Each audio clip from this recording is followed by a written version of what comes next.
Nathan, you were unhappy after Saturday, so what's this week been like? Yeah, we've had a real positive week, which I envisaged we would have, because I said they're a good group, but we put in a performance that I wasn't really happy with, and I couldn't really defend, if you like, and I think we were all there, we all saw what type of performance was. It was a little bit lacklustre, which we haven't had since I've really been here. Even the defeat at Wimbledon wasn't a lacklustre one.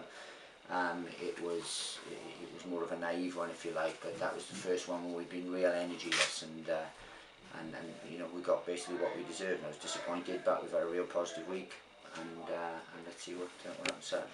Do you give them the benefit of the doubt? Do you let them off one, or?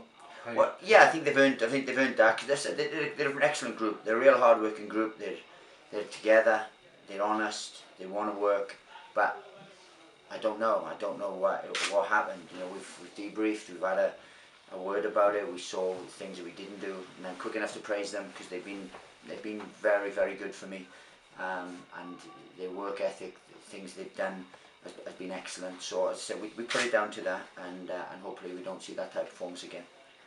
When you see a performance like that, do you have impressions of those players and think, actually, is he going to be good enough for me? No, I don't think you can overreact. I think you have to gauge what they are, but I think some things rubber stamp what you maybe already knew. Some things draw sort of question marks over things that you believed, but on the whole, you don't make decisions over one bad performance or a bad week at the office and so on. They've been consistently good for me. I know what I'm going to get. As I said, I know what I want moving forward and so on. So no, it hasn't massively changed, or it's just maybe highlighted a few things, a few issues that we have with the squad that we'll probably hit anyway. I mean, you don't want the season panning out. It's just a case of trying to win every game from now on. Yeah, look, we've always said we're taking every game as it comes, and I don't want it to sort of peter out this season. I'm not that type of person, and it'd be too easy to say, okay, well, we'll plan for next year, we'll do this, we'll do that. No, we're not. We've still got a lot to play for, and then more so home games in front of fans. We want to be positive. We want to keep moving forward, so that at the start of next season, it's not a massive overhaul again. It's not that we're starting over again. This is sort of 3-4 months of groundwork that will hopefully take us forward. So no, we want to continue that, and as I said, we're looking for as much positivity and as many positive results and points as we possibly can. You normally find teams who end well start the next season pretty well. So if you end it in a bit of a damp squib, then you've got to push on again. Well, yeah, and I said for whatever reason, whether it gives you momentum going into next year or whatever. I mean, I've been to teams where they got to sort of playoff finals and stuff and didn't start the season well next year. So it can work either way, but I'm not concerned about sort of next year. What I'm concerned about is now that we continue building, we continue making small steps, and that starts again or continues on Saturday against Accrington. Just looking ahead to this weekend, I mean, Accrington obviously have had a remarkable season, haven't they, so far? They're a fantastic side, they really are, and credit to John Coleman and his staff there. They've done a real good side. I've watched them many times. The way they play, they have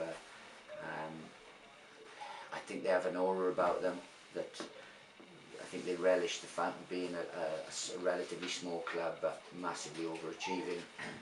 But they do great work, and I'm an admirer of their work and how they play and their structure, and I think they've done fantastically well. And again, hopefully it'll be a football game, but I said it'll be a real difficult game. I mean, a lot of people, they're obviously good at the start of the season. A lot of people expect them to fall away slightly just because of resources and size of the club, really, but they've not done that, have they? No, but I mean, they've got good players. I mean, I don't think people realise resources and stuff. They manage to recruit. If your recruitment is good, and your work is good, then you can achieve lots of stuff, and that's what they've done. And I said to credit them, they've done fantastically well, and held the pace, and as I said, they have a way of playing about them that's very, very admirable, and one we need to be wary of. I guess the players that stand out sort of Windass, Crooks and Billy Key up front, so they've got three players there who are pretty good, aren't they? Yeah, and they have a number of others as well that can play, but they're a real threat in their ranks and what they do. As I said, we need to be wary of them, but we want to impose our game as well. We want to get back to us, and that's what the disappointing thing for last Saturday was we didn't we didn't turn up our way and didn't play our way. We didn't press with any intensity. We didn't have an energy about us. We didn't have a work rate, and that sadly let us down and cost us, because never mind how good we think we are or what we can do in possession and so on.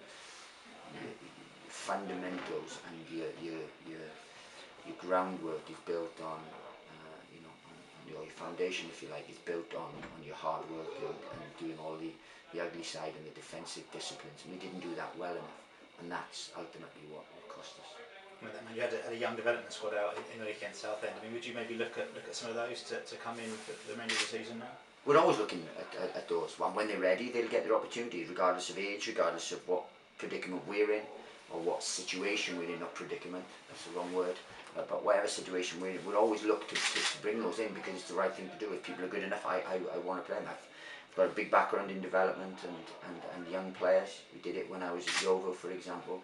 When I was assistant manager at Yeovil, myself and Terry brought in top young players to play, regardless of age, regardless of experience, and they did fantastically well. So I've got no problem with doing that. So it's not, it's not anything that we haven't already said before.